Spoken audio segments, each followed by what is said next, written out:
This monitor uses liquid crystals to display images. How this thing works amazes me. Let me show you.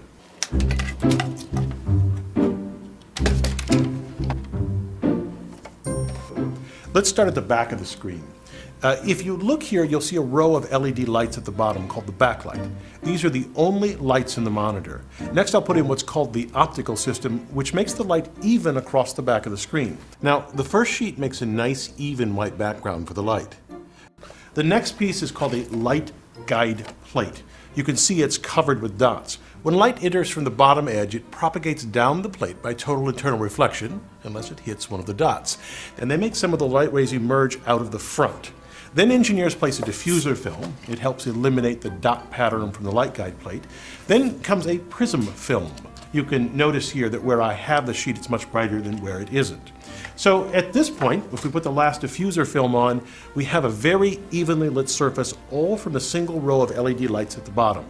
The backlights are always on, but what controls what we see is this piece of glass. It functions as a shutter. At the back and front of the sheet are two polarizers. They stick tightly to the piece of glass, but let me illustrate it with two sheets that I have. If I lay this sheet on the optical system, you can see that it passes light. And if I put this piece on top, it also allows light to pass. But if I rotate it exactly 90 degrees to the bottom sheet, you'll see the light disappears. The bottom sheet creates polarized light, which will only pass through another polarizer set to the right angle. Now, of course, in this LCD monitor, the front polarizer doesn't rotate. Other than the on-off switch, the monitor has no moving parts. Instead, what we do is we place these two polarizers 90 degrees to each other, this configuration that allows no light through. And then, if we want light to pass, we twist the light within the glass pane to match the front polarizer. How?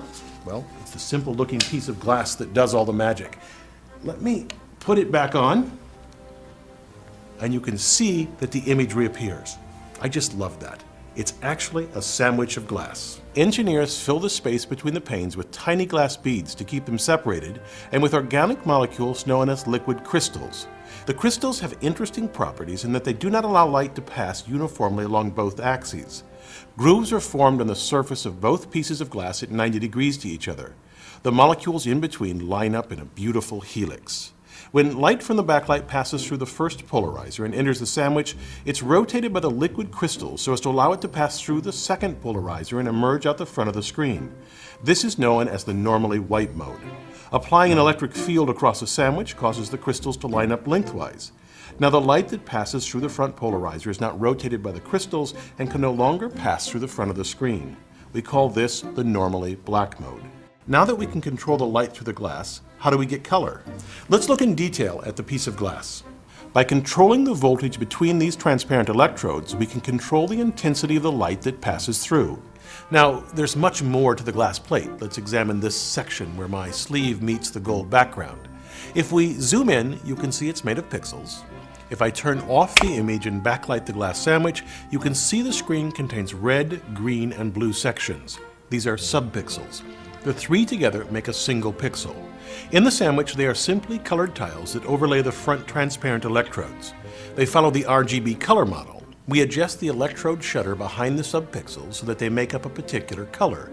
For example, to get the color of the blue in my shirt, we set the red subpixel to 12% of maximum intensity, green to 21%, and blue to about 50%.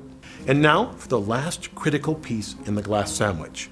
On the back pane, engineers paint tiny devices called thin film transistors. That's why these monitors are often labeled TFT. Each subpixel has a transistor which controls it.